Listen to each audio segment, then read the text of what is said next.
Carlos o María Paz, me tienes que mandar un texto y así cualquier texto, y así yo te invito a la conferencia. Hola Dick, veo que estás ahí. Saludos, qué bueno verte.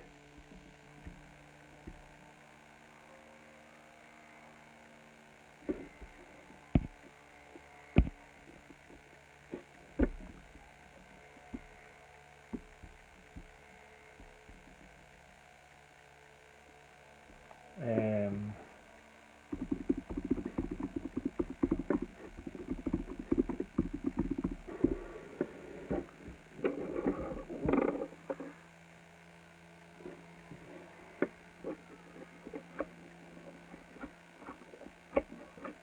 hola Marisol, qué bueno verla. Qué grande Marisol. Carlos, abajo debería haber un texto. Si tú me pones cualquier texto, ahí está, agregar. Agregando ahora.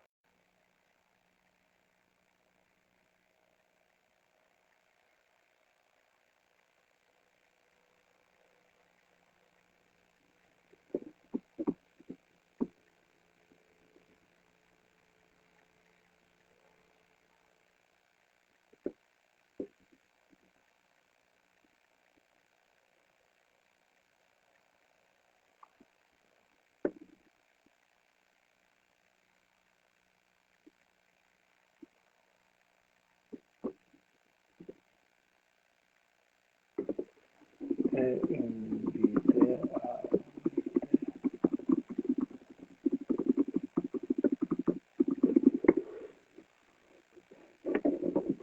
a ver, Carlos, te voy a invitar de nuevo. Eh,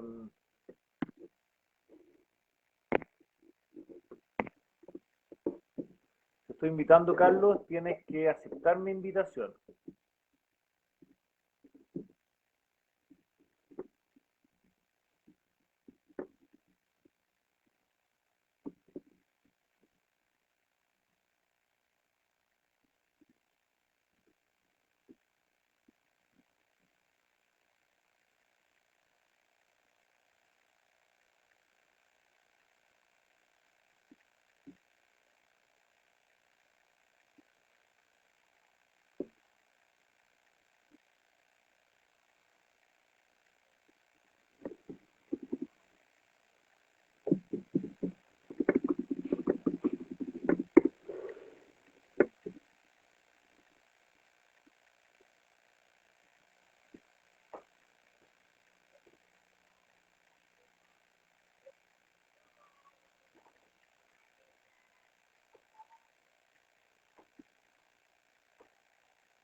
A ver.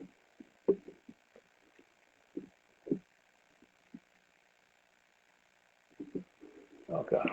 Eh,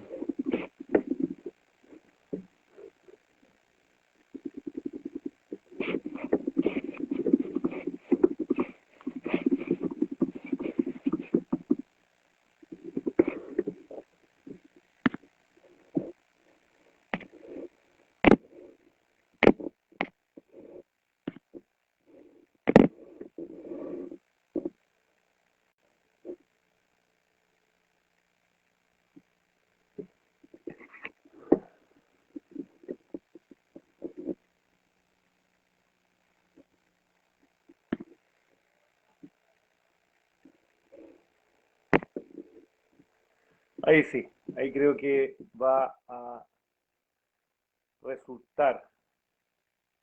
Está entrando Carlos Williamson.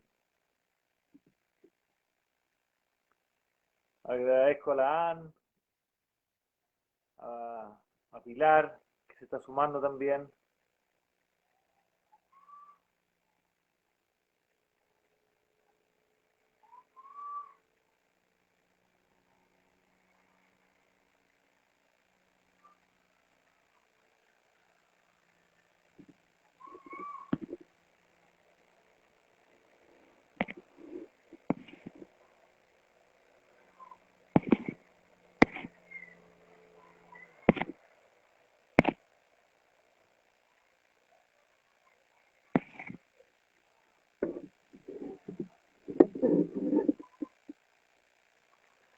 Está agregando Carlos Williamson. Don Carlos. Error en la conexión. A ver. Vamos a ver si podemos hacerlo por...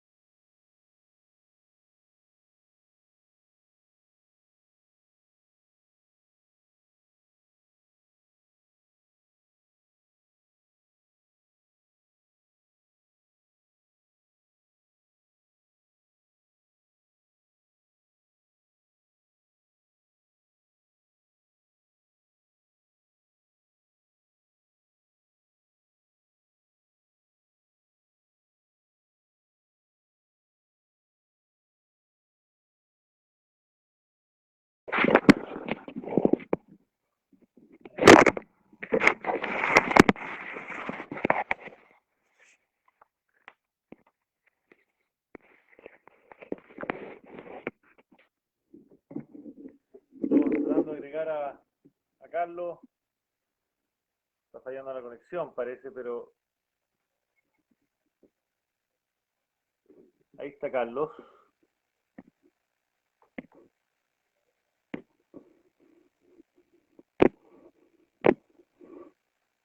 Estoy tratando de agregar Carlos. Me sale que agregando.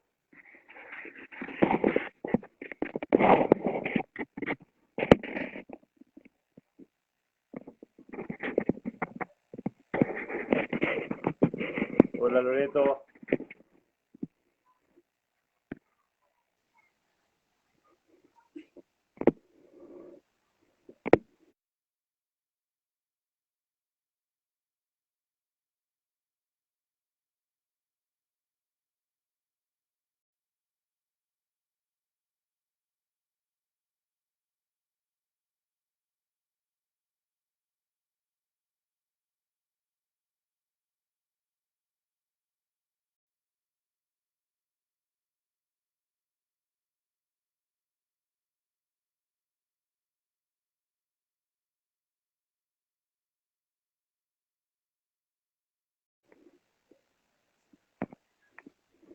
Eso. Ahí está Carlos. No, ¿no?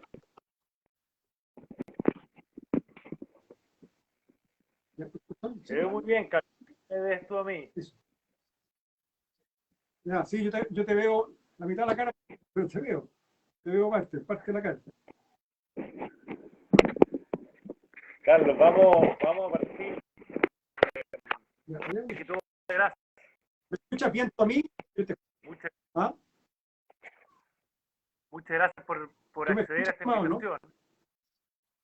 Te escucho un poco cortado, pero te Oye, escucho pero ¿me bien. escuchas bien, Tomás, o no? Sí, te escucho bien. ¿Tú? Voy a escuchar la mitad. ¿Ah? Yo te escucho también medio. A ver, háblame un segundo, háblame un poco. A ver, probando, 1, 2, 3, Sí, de repente se probando, 1, 2, escucha 3. entrecortado, no sé si.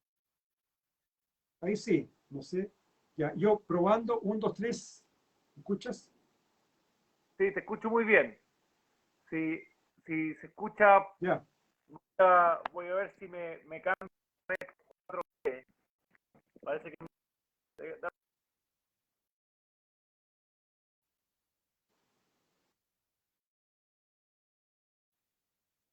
Ahí sí.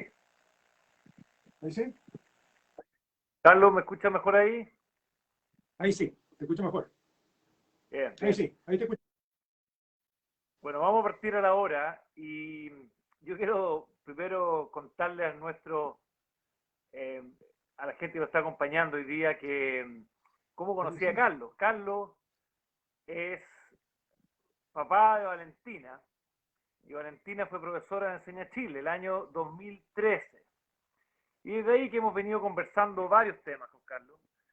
Y, y cuando se acercó en el fondo el tema de la Convención Constitucional, una de las primeras personas que yo quise entrevistar, y doy gracias que hoy día se pueda, es justamente a Carlos Williamson, porque Carlos no solamente fue profesor de la Universidad Católica, hoy día es rector de la Universidad de San Sebastián, sino que además lideró a mi juicio, ha estado en dos espacios tremendamente interesantes. Uno es en varios proyectos de modernización del Estado, pero además fue director del Servicio Civil, que es, se podría decir, el área de recursos humanos del primer gobierno de Sebastián Piñera.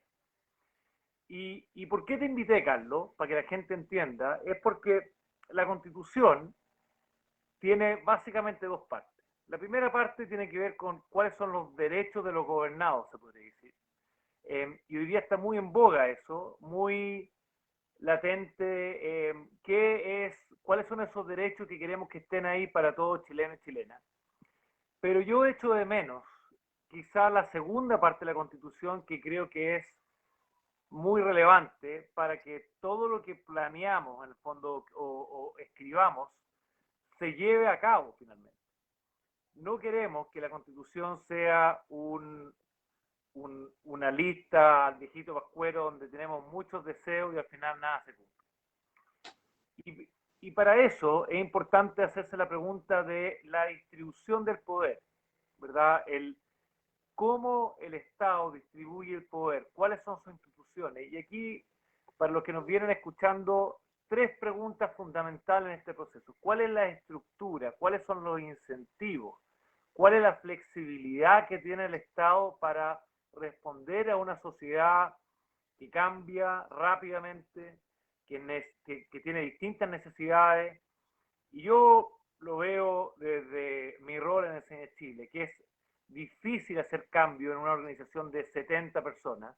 ¿Cuán difícil hacer cambio en un Estado que tiene a más, si no me, tiene al 14% de la fuerza laboral de Chile, si no me equivoco? Entonces, vamos a ir al grano. Carlos está en su última semana antes de ir de vacaciones, así que vamos a sacarle jugo a cada segundo. Carlos, vamos a la primera pregunta. ¿Cuáles crees tú que son las reformas más importantes que hay que hacer en el Estado hoy día y por qué? Ahí vamos a ver si están en la Constitución o no, pero cuéntenos un poco cuál es el Estado que queremos y cuál es el Estado que hoy día tenemos para entender esa brecha. Bien, bueno, en primer lugar, gracias, Tomás, por esta invitación. Evidentemente, tal como tú decías, esto me saca un poco de lo que ha sido mi trabajo en los últimos 6, 7 años. Efectivamente, yo participé en el primer gobierno de Sebastián Piñera como presidente del Consejo de Alta Dirección Pública, que es un tema que es distinto al rol que ejerce el servicio civil, que tiene que ver más bien con la estructura del empleo público funcionario. Voy a referirme a ello al final de la presentación, creo que es importante señalarlo. Pero mi tema hoy día, evidentemente, y siempre ha sido el tema mío, la educación. Sin embargo, el tema de la educación hoy día también está como parte, ¿no es cierto?, de la discusión que tenemos que tener respecto a la Constitución política del Estado. En consecuencia, yo creo que estamos hablando un poco en el mismo, si bien es cierto, son ámbitos distintos, apuntan un poco en la misma dirección. Yo soy economista, quiero además agregar, soy economista, no soy abogado, ¿cierto? Por lo tanto, no conozco, ¿no es cierto?, la forma en que se construye. Entonces, sí creo tener algunos conocimientos de cómo se puede comenzar a llenar esa creo que una mala metáfora, digamos, de la hoja en blanco que se ha hablado, ¿no es cierto?, de una constitución que se construye casi desde cero. Eso no puede ser así, ¿no es cierto? Hay toda una tradición constitucional que ha sido valiosa y lo que estamos buscando, estamos bien, vamos a tener que ser así, ¿no es cierto? Es buscar cómo perfeccionar una constitución que desde el año, que prácticamente los últimos 30, 40 años, ¿cierto?, ha estado vigente y que en alguna medida importante ha permitido el desarrollo de Chile en las últimas décadas. Pero yo quisiera, digamos, antes de abordar las preguntas tuyas respecto a la capacidad de ejecutar políticas que tiene el Estado, ¿no es cierto?, para servicio de la ciudadanía, déjame hacer una pequeña reflexión sobre el tema del poder. Efectivamente, la teoría política moderna, ¿no es cierto?, hoy día no ha habido opiniones, desde la época de Maquiavelo se entiende como una forma de dominación. Pero esto no solamente ahora, porque esta obsesión por el poder, que es tan propia de la modernidad, viene mucho antes, ¿no es cierto? En la República de Platón, en la época de los filósofos griegos, ¿no es cierto?, ya se hablaba, digamos, justamente lo mismo. Los sofistas hablaban, digamos, de que el poder político es una forma de dominar, ¿ya? En consecuencia, había una visión claramente orientada, ¿no es cierto?, a una dominación como una dominación per se, un poder que a los ojos de Sócrates, ¿no es cierto?, era visto como ilegítimo. Porque según Sócrates, ¿no es cierto?, el poder político se ejerce en favor de los gobernados. por lo tanto tiene que ver básicamente con una función, una política en función del servicio a la sociedad, a la comunidad, y no al revés.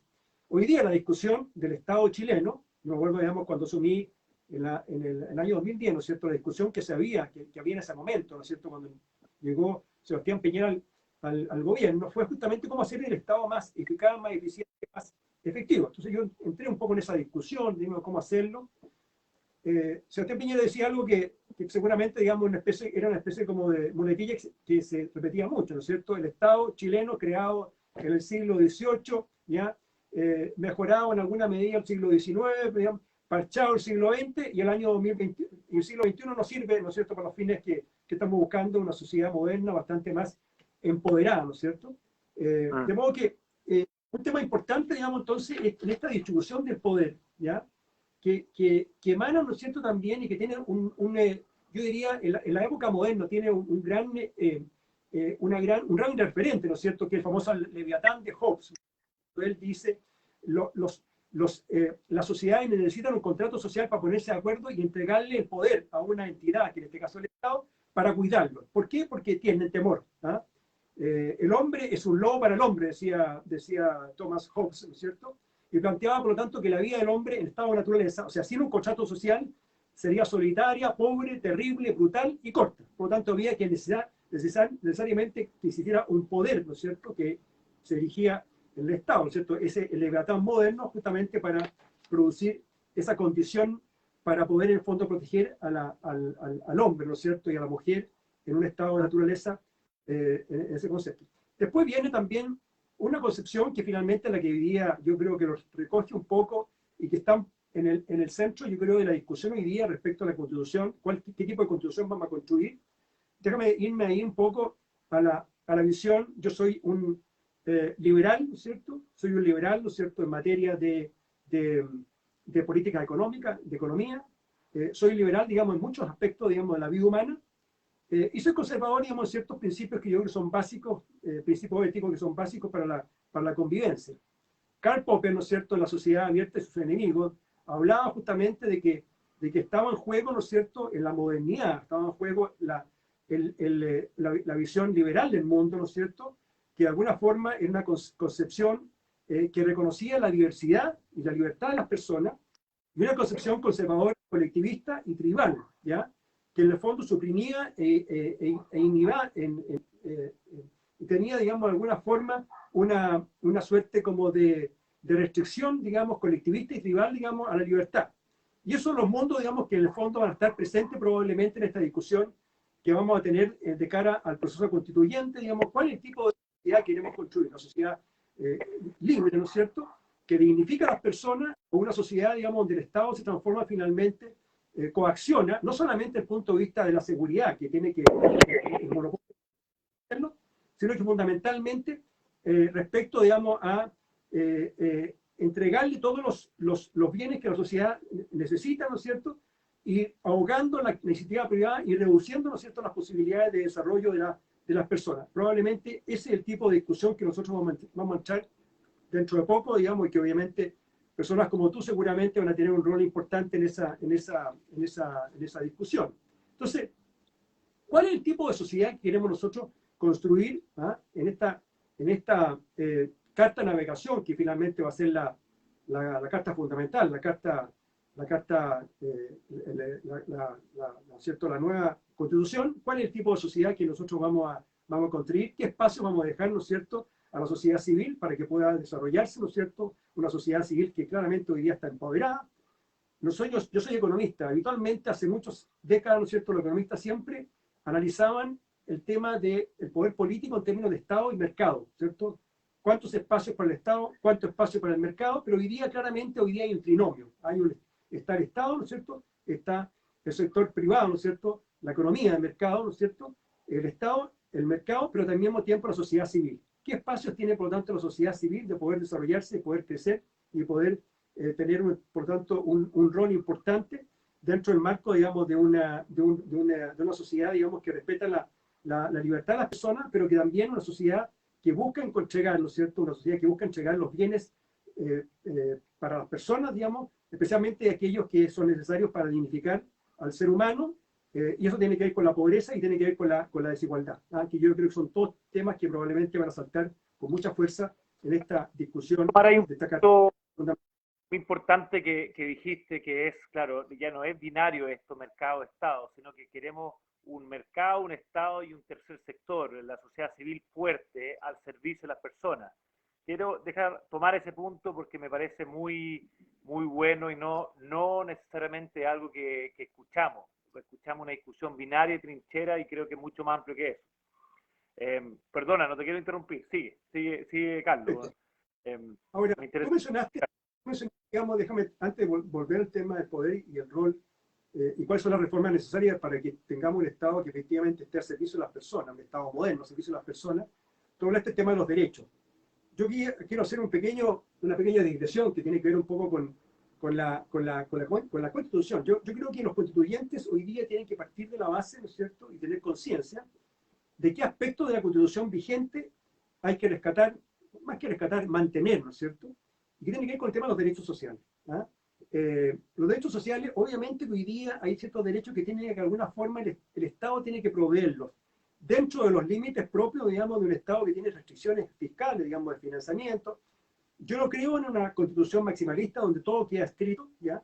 Primero porque es inabordable, porque yo creo que es una utopía y por tanto es una manera de falsificar la realidad. La realidad es bastante más compleja, hay ciertos bienes que no se pueden entregar en forma inmediata, pero es una discusión que ha habido precisamente ahora, a propósito de todo el tema de los retiros de las pensiones. Entonces, ¿cuáles son los derechos sociales que una sociedad debiese estar en condiciones, digamos, de proveer y de entregar? ¿Ya?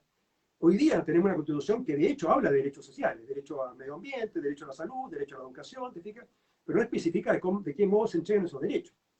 Yo siempre cito a un constitucionalista que además, digamos, tiene una orientación más bien de centro-izquierda, que es Humberto Nogueira, ¿no es cierto?, que él decía que el principio de eficacia directa de algunos derechos es limitado, decía él, porque hay derechos económicos, sociales y culturales que requieren prestaciones estatales, lo que implica gasto público que depende sustantivamente del nivel de desarrollo relativo y recursos disponibles de cada Estado. Es decir, nosotros no podemos poner, ¿no es cierto?, en la Constitución derechos sociales, digamos, definidos de forma tal, ¿no es cierto?, que hay que entregar a ese nivel, ¿no es cierto?, tal como se define, cuando la capacidad económica del Estado y el país no está en condiciones de entregarlo y proveerlo en forma abierta, digamos, a esos niveles. Eso, porque si eso es así y no somos capaces de proveerlo, que vamos a encontrarnos con miles de juicios, digamos, que se van a estar dando en ese contexto. Yo soy, en ese sentido, más bien partidario de una constitución, carta de navegación, orientaciones, derechos, ¿no es cierto?, definidos, ¿ya? Y en la medida de lo posible, ¿cierto?, definirlo en términos de provisión universal, ¿ya? El caso de la educación yo creo que es muy claro. Yo recuerdo el año 2016, digamos, yo estaba en clase de UC, ya había dejado el servicio civil, y lo invitamos nosotros, con mi amigo Felipe Larraín, ex ministro de Hacienda, a don Ricardo Lago. Y a don Ricardo Lago yo le dije, oiga, don Ricardo, usted el año 2005 incorporó, ¿no es cierto?, la educación gratuita universal, educación media. Antes se fue avanzando educación básica, educación media, ¿no es cierto? Entonces yo le dije, bueno, ¿y por qué razón no se avanzó hacia la educación superior gratuita universal? Y él me miró y me dijo, pero sí, por dos razones me dijo. Primero, porque no hay recursos suficientes y porque hacerlo hoy día sería tremendamente injusto, porque estaríamos financiando, ¿no es cierto?, la educación de los ricos. Bueno, esa es una forma sensata, digamos, de decir, hay ciertos límites. Yo no puedo poner todo en la Constitución, por lo tanto, los derechos sociales tienen que tener ciertas limitaciones, ciertas restricciones. Entonces, yo creo que en la Constitución ciertos parámetros, en la medida de lo posible, cuando se puede lograr eso, ¿no es cierto?, ponerlo explícitamente, pero probablemente vamos a llegar a la conclusión de que no todo se puede poner, por lo tanto hay que poner ciertos límites a lo que es posible de financiar y de poner. Y por último, antes de entrar nuevamente ahora al tema del Estado, el tema del...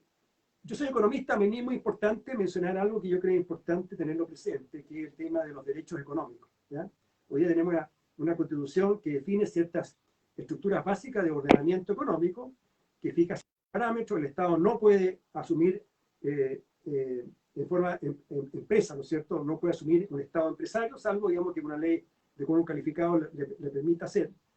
El sector, el presidente tiene la iniciativa del gasto público, de tributación, digamos, el Congreso no puede, porque el Congreso antiguamente se prestaba mucho, ¿no es cierto?, para fijar leyes que no tenían financiamiento con propósitos electorales, con propósito de buscar Por lo tanto, ese es un tema que yo creo que es fundamental que se mantenga, porque ha sido, digamos, el pilar fundamental que ha permitido el avance económico en este país.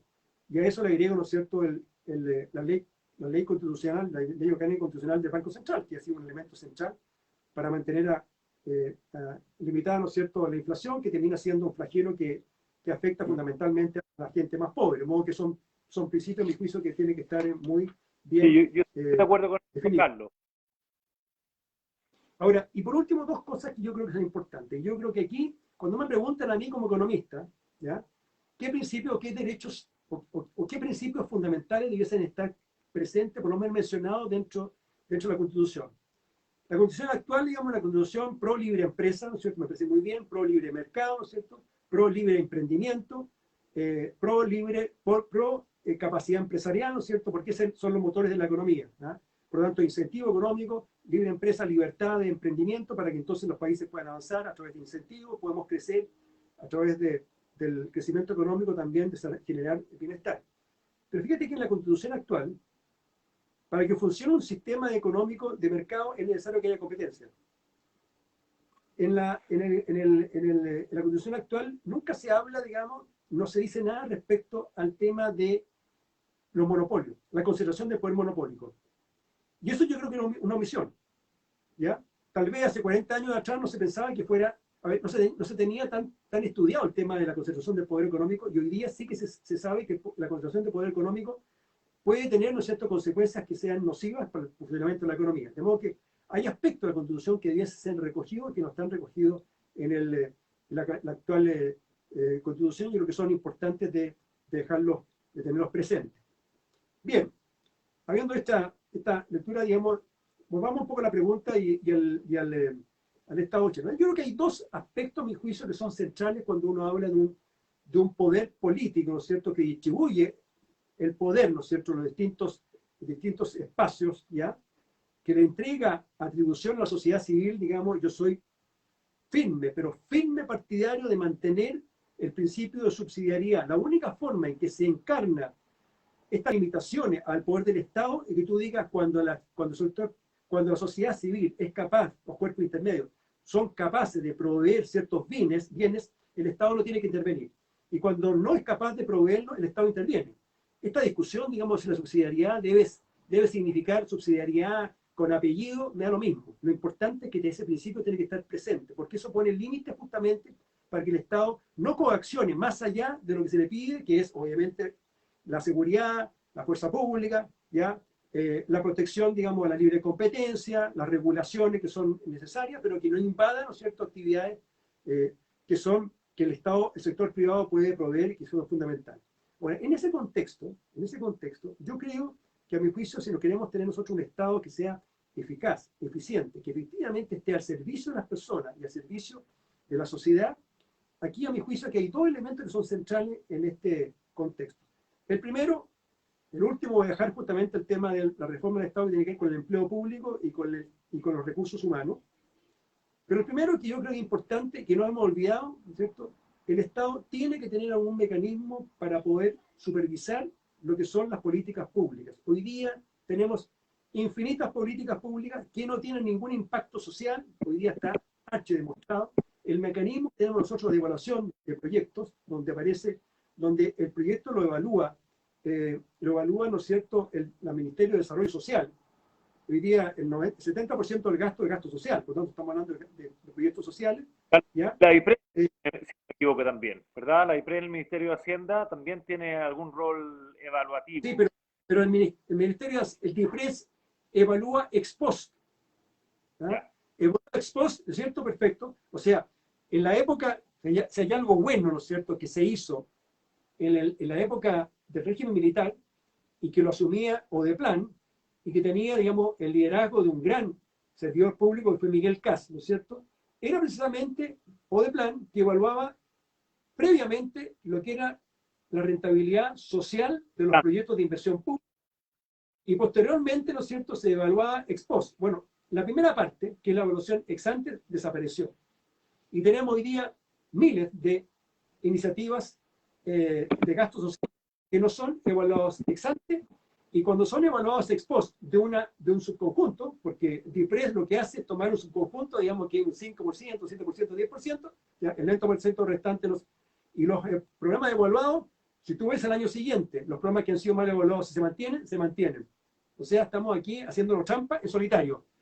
Y ese es un tema que yo creo que tiene que cambiar. Yo creo que ese es un tema absolutamente central y entiendo que hay propuestas que van encaminadas a la creación de un que aparezcan dentro de la Constitución, así como existe el Banco Central Autónomo, ¿no es cierto? Para evaluar las políticas monetarias, ¿no es cierto? Para definir el marco de acción de la política monetaria, tiene que haber un marco de referencia, marco de acción que esté presente en la Constitución y que nos permita que esta idea de un sector público que sea eficaz y eficiente en el uso de recursos públicos tenga un correlato, ¿no es cierto?, a nivel de una oficina, que puede ser una oficina autónoma, que evaluar esos proyectos, digamos, identifica y que entonces proyectos que están mal evaluados no se pueden financiar, por mucho que el Congreso, digamos, lo acepte y el Poder Ejecutivo los presente. Entonces, yo creo que es Carlos, una esta pregunta en ese sentido, porque la Constitución actual justamente habla del Estado al servicio de las personas y agrega algo que a mi juicio hemos dejado de conversar como país, que es con el fin de promover el bien común. Entonces, lo que tú estás diciendo habla justamente en esa dirección de poder evaluar ex ante estas políticas para que haya el bien común. Pero al mismo tiempo, nos damos cuenta de que hoy día estamos todos remando para nuestro potrero, para nuestro nicho, y la discusión del bien común, en el fondo, a mi juicio, no está en el tapete. Y segundo, no solamente está la evaluación de políticas públicas, también está el Tribunal Constitucional, que de cierta manera vela para que la Constitución se lleve a cabo. Y yo como ciudadano, trabajando en educación 15 años, leo la Constitución y digo, la mitad de estas cosas no pasan. La mitad de estas cosas, o sea, por muy bien que estén escritas, ¿qué pasa? Tú me dijiste que falta evaluar las políticas públicas, pero ¿qué pasa, por ejemplo, con el Tribunal Constitucional? ¿Quién llama al orden a un servidor público, ya sea del Tribunal Constitucional o ya sea alguien que trabaje en la oficina de parte de un municipio, cuando las cosas no suceden? ¿Quién es responsable? ¿Quién paga? ¿Qué pasa con ese ciudadano que se ve impotente porque finalmente está enfermo, nadie lo atiende en el consultorio? ¿Y paga quién? ¿Quién es responsable? ¿Y qué es lo que podemos hacer en esa materia? Bueno, el correlato, yo mencionaba, digamos, el tema de la evaluación de políticas públicas. Yo creo que la Constitución tiene que incorporar, ¿no es cierto?, de alguna forma el tema de la eficiencia y eficacia del Estado. Eficacia, digamos, significa que hay efecto, o sea, que se busca afectar, ¿ya? Hoy día no hay nada de eso, nada de eso. Y luego, ¿no es cierto?, eficiencia significa, digamos, haga un buen uso de los recursos públicos. Si hay alternativas mejores para hacer para obtener el mismo resultado con menos recursos públicos, hay que buscarlos. Yo creo que el tema de la eficacia y eficiencia del Estado debiese quedar explícitamente dentro de la Constitución, porque de alguna forma recoge un poco lo que tú estás señalando. Porque el tema de la eficacia, digamos, del servicio público, y aquí entonces vamos entrando poco a poco, ¿no es cierto?, al tema central de esta discusión, este preámbulo que he hecho yo, ¿no es cierto?, que tiene que ver justamente con el tema del servidor público. El servidor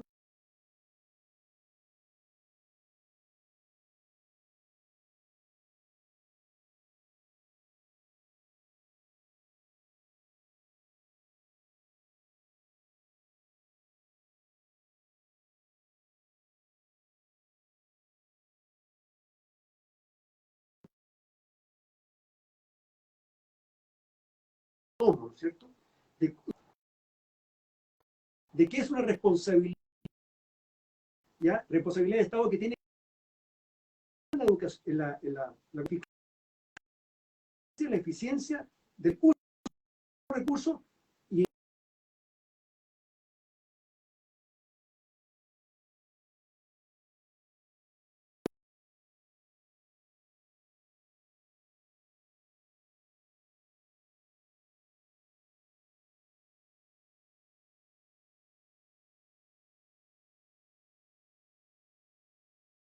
música celestial que quedaran, no lo sé, no sé. Pero yo creo que hoy día tenemos que avanzar un poco en esa dirección, porque hasta el momento creo que pasan muchas cosas en el Estado, digamos, y nadie se hace responsable, ¿ya? En fin, pero ahora déjame entrar un poco ahora en el tema que yo creo que es absolutamente central si queremos hablar de un Estado que sea eficaz, eficiente y efectivo. ¿ya? Eficiente en el uso de los recursos públicos, que son escasos, ¿ya? Además en un contexto en el cual vamos a tener restricciones fiscales por muchos años, y que sea además eficaz en cuanto al logro de los objetivos. Hoy día nada de eso, digamos, no hay rendición de cuentas. Nada de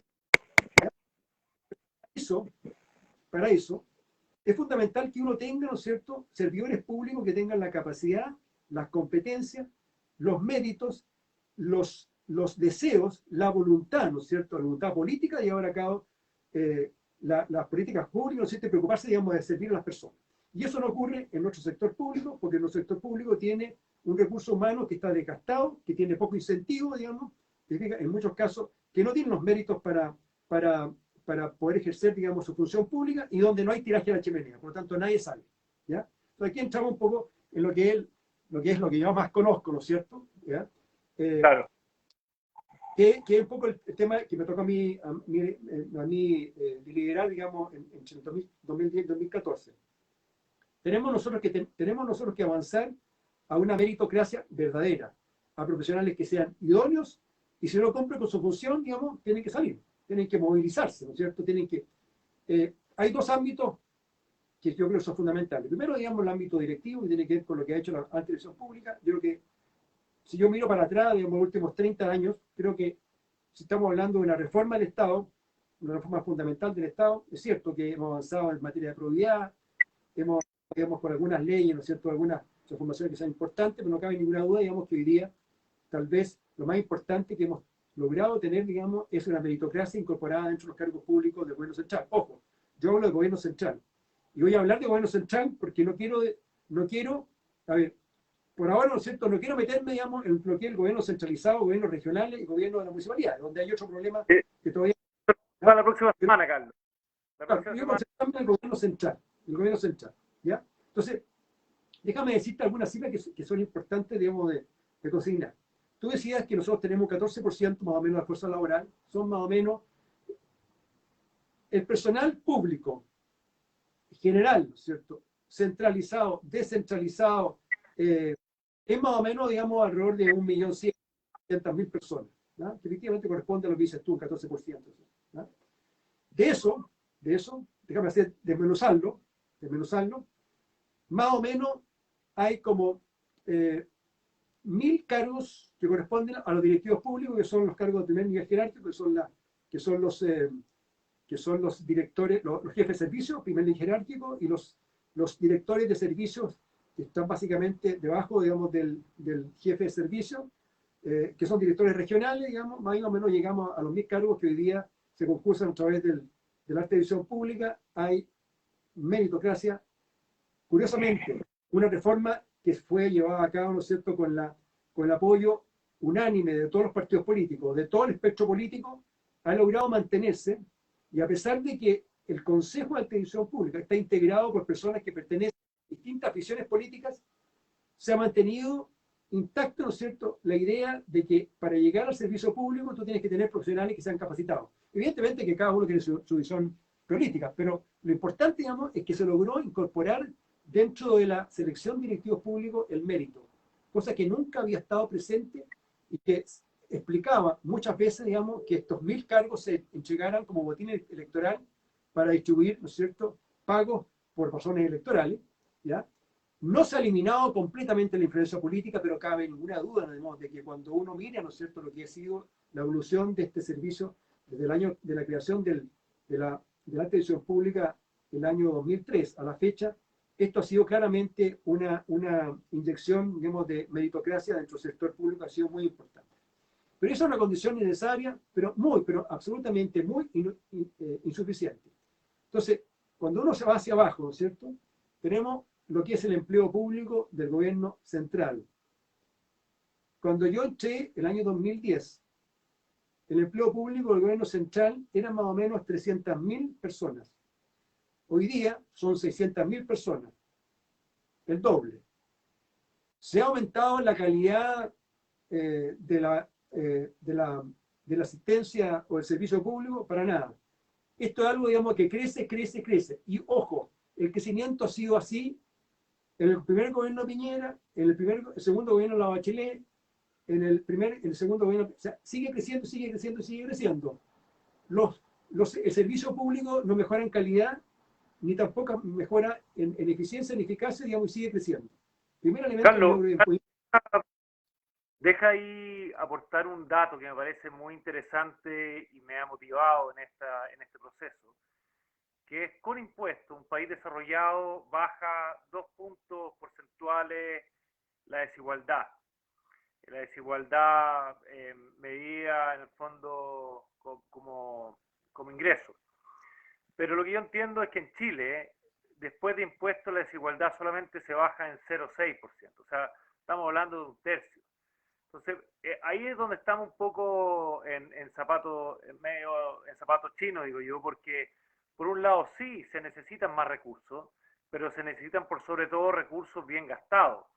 Hoy día en educación, que es un área que manejo muy bien, el estudiante en educación pública recibe, o sea, si uno divide el presupuesto, porque no creo que lo reciba, si uno divide el presupuesto en la cantidad de estudiantes, cada estudiante tiene un presupuesto de 250.000 pesos por niño, por niña.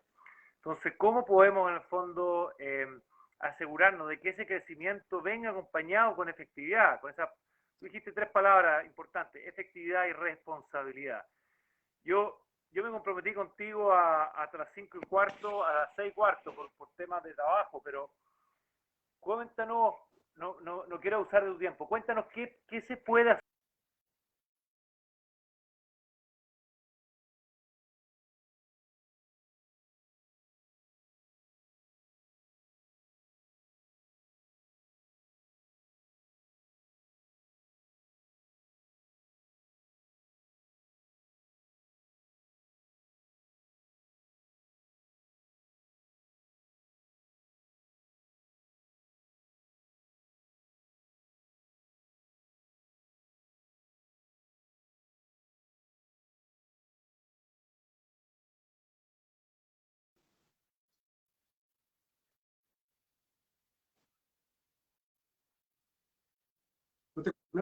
me escucha, Tomás, no sé por qué se cortó la comunicación.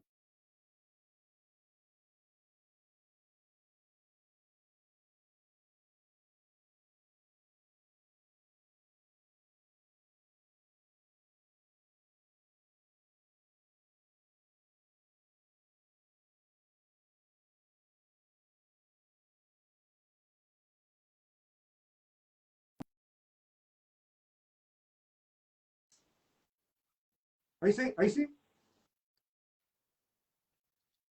Sí.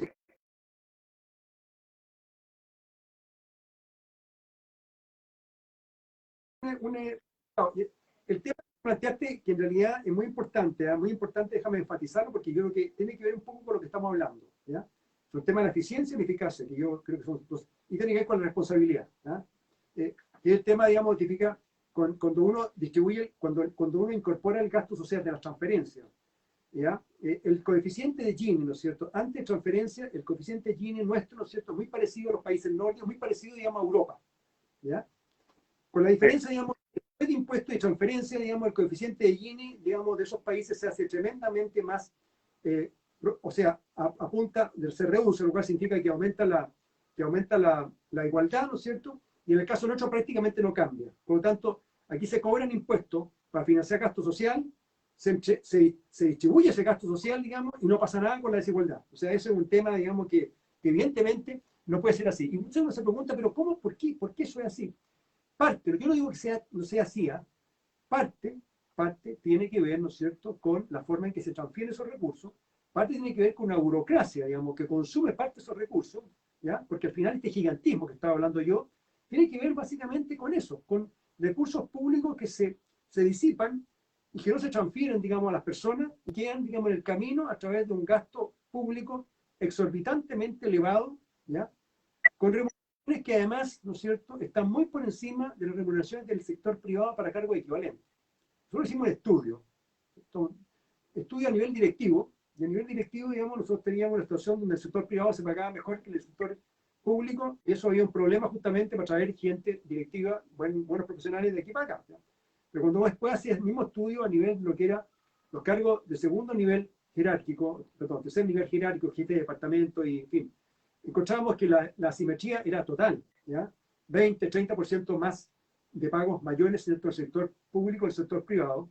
Pero tú no dices, digamos, pero no importa, digamos, igual se transfieren. No, es que la gente digamos, no puede moverse del sector privado al sector público, porque el sector público está completamente cerrado al acceso, digamos, de personas que vengan fuera del sector público. ¿Te fijas? Entonces, hay un problema ahí, como digo, insisto, de transferencias que se pierden en el camino, en parte por mala focalización, pero en parte también porque se gastan en el fondo en actividades que no rinden, no tienen rentabilidad social. Eso es un tema muy importante. Entonces, la pregunta, ¿ya? En ese contexto, ¿qué hacer? Yo creo que hoy día lo que se requiere es una reforma profunda, ¿no es cierto?, en el empleo público, ¿ya? Yo creo que el empleo público que tenemos nosotros, salvo honrosas excepciones, yo tenía un servicio civil de primer nivel, primero porque era un servicio civil joven, con gente nueva, gente joven, no sé de qué había llegado, pero eso no es la realidad. La realidad, digamos, es que tenemos nosotros servicios civiles, perdón, servicios en el sector público, menos central, de funcionarios públicos que están enquistados, con funcionarios de planta, ¿no es cierto?, que no tienen ningún tamiz de mérito, que no tienen proceso de calificación, que son ineficientes, ¿no es cierto?, y que han llevado a una situación tremendamente, como digo, difícil desde el punto de vista del manejo de ese sector, del sector público. No tienen sistema de calificación. El que hace mal su pega no se va porque son justamente funcionarios de planta. ¿Te fijas? Entonces, tenemos que avanzar en incorporar un tiraje en la chimenea que tiene varias formas de hacer, ¿ya?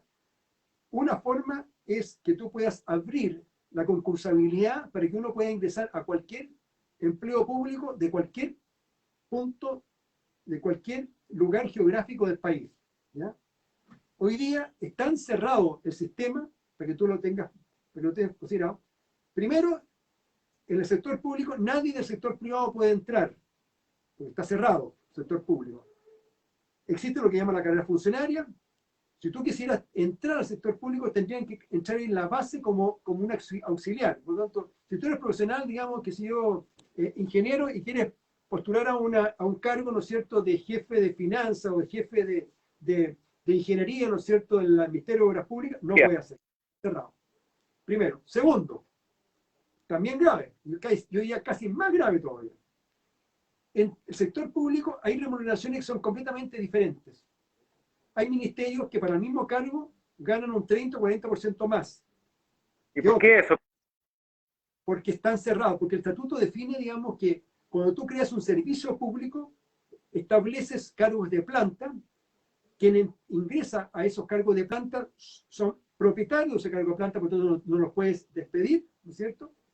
Y la concursabilidad se hace siempre al interior. Cuando alguien se va de ese puesto de planta, digamos, tiene que solamente puede ingresar a alguien del propio servicio. Nadie puede moverse de un servicio a otro. Por lo tanto, no existe movilidad. No existe movilidad interna, lo cual es un absurdo. No me interrumpa, para los que nos están escuchando, este es un ejemplo de lo que yo llamo captura. En modernización del Estado yo estoy ocupando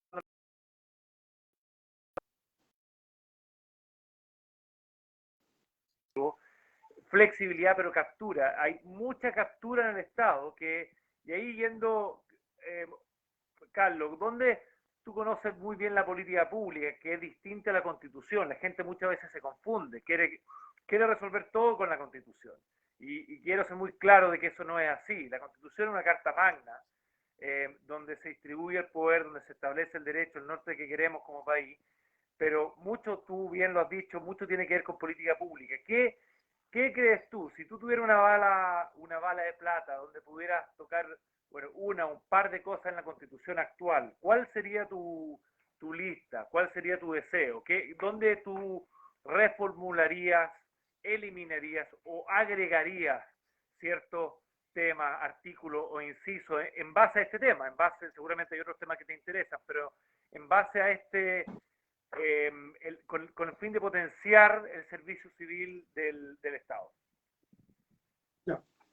Mira, un solo artículo que dijera que todo chileno tiene derecho a participar en el sector público. Tú puedes definir exactamente el sector público, de modo, digamos, que sea inconstitucional si una ley, ¿no es cierto?, impide que alguien fuera del sector público quiera postular a un cargo, me da lo mismo. Hoy día, en otras palabras, lo que estoy diciendo, digamos, es que el empleo público, digamos, no de alta dirección, porque en la alta dirección tú puedes venir de afuera. Esto que hoy día está en la Claro, alta dirección pública, que baje, ¿no es cierto?, a nivel de jefe de departamento, subjefe de departamento, ¿te fijas? Cargos tanto desde el punto de vista de, jefe, de directivos de lo que hoy día se llama el estatuto administrativo, que no es alta dirección pública, estatuto administrativo, ¿ya? Que tú puedas ingresar. Y por lo tanto, que nadie pueda establecer, porque hoy día está definida una ley. Una ley, a través del estatuto administrativo, impide que alguien venga de afuera. Entonces está completamente, como dices tú, está capturado. capturado. Claro. Digamos, y está, oye, pero está capturado además, que es más grave, está capturado por los partidos políticos. ¿Ah? Yo cuando llegué yo voy a decir algo, digamos, cuando llegué al sector público chileno me dijeron, a ver, ese ministerio, me lo dijo alguien de ancho, me dijo, ese ministerio es del partido político A, no voy a decir, digamos, partido político A, este es del Z, este es del W y este es del W. Por lo tanto, si usted quiere, ¿no es cierto?, buscar algo, ¿no es cierto?, en ese servicio, digamos, vaya al Congreso, contáctese con los parlamentarios A, B o Z, ¿no es cierto?, para que pueda conseguir lo que está buscando usted. Entonces, lo cual hacía muy complejo, ¿no es cierto?, porque cualquier reforma tenía que contar con la venia, digamos, de la clase política, ¿ya? Claro. Esto es la politización, digamos, del servicio público. Cuando estamos hablando de la politización del servicio público, es eso, exactamente. Entonces, tú me dijeras un artículo que dijera justamente que cualquier chileno, así como hoy día existe la igualdad, ¿no es cierto? Hay varios artículos en la Constitución actual que hablan, digamos, de no discriminación, de igualdad de oportunidades, pero nadie se ha metido, ¿no es cierto?, a algo que es tan central. ¿Por qué? Porque te estrellan, ¿no es cierto?, tú con un frontón que básicamente son los partidos políticos que controlan los servicios públicos, digamos, y por tanto no, es impenetrable, es impenetrable. Carlos, yo soy muy respetuoso con el tiempo, tanto tuyo como de la gente que nos está escuchando, y por eso me comprometí a las 6:15, son las 6:15. Si me permite, dos palabras para Sí. terminar, junto con agradecer tu experiencia, todo lo que has vivido, tanto en el sector público, privado, universitario, es tremendamente valioso. Y me quedo principalmente con lo último. O sea, hoy día, para tener más y mejor democracia, tiene que haber igualdad de derechos, tiene que haber libertad, tiene que haber igual respeto y dignidad.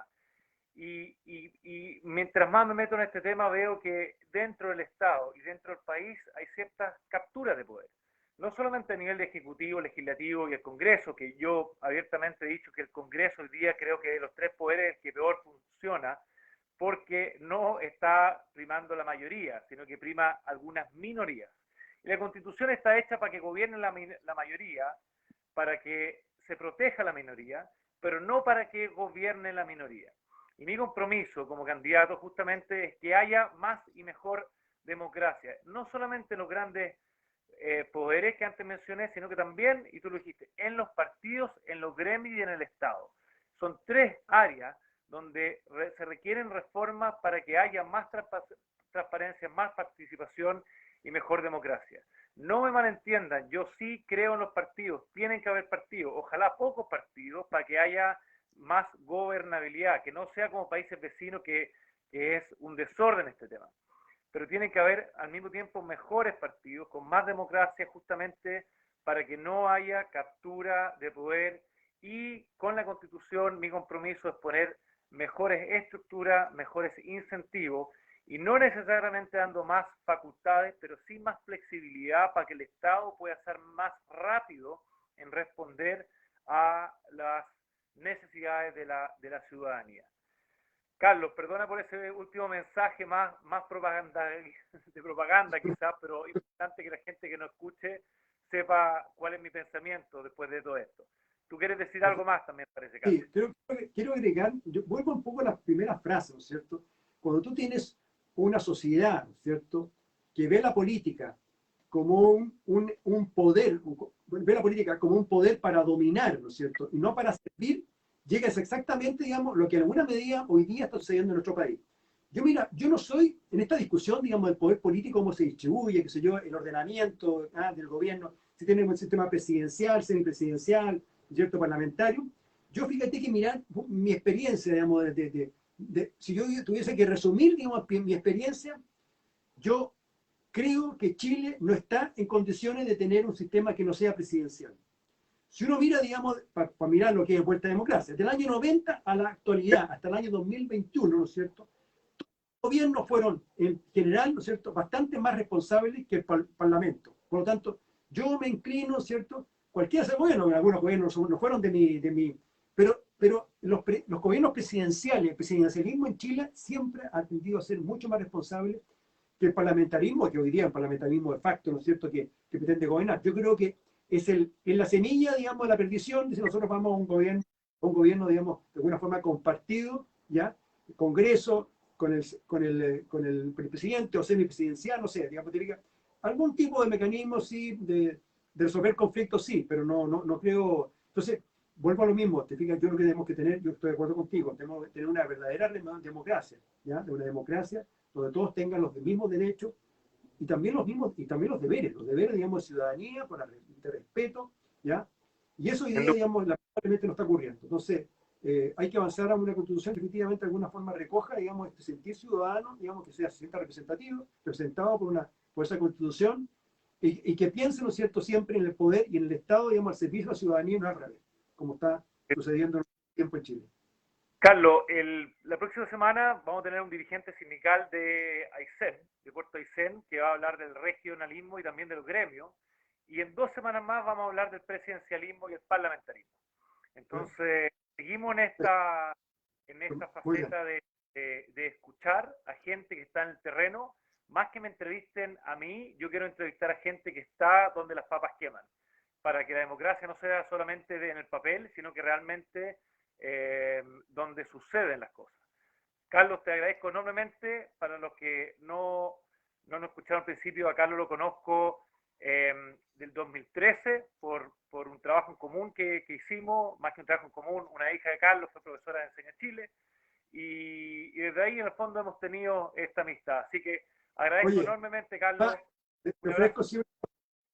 Te ofrezco, digamos, si tú quieres hablar en algún momento de educación, yo encantado. Este es mi tema, digamos, mi tema hoy día es más bien el tema de educación. Así que yo he encantado, digamos, de poder participar en cualquier cuestión relativa al tema de educación. Hablamos la semana pasada, Carlos, perdona, fue el tema de educación, pero estoy haciendo una propuesta, modificar la Constitución, bien, a mi juicio, novedosa, vanguardista, que sale de las trincheras que hoy día hay, y lo pongo al tiro, poniendo el derecho en el niño, en la niña, y el poder recibir educación de calidad en su barrio, en su sector.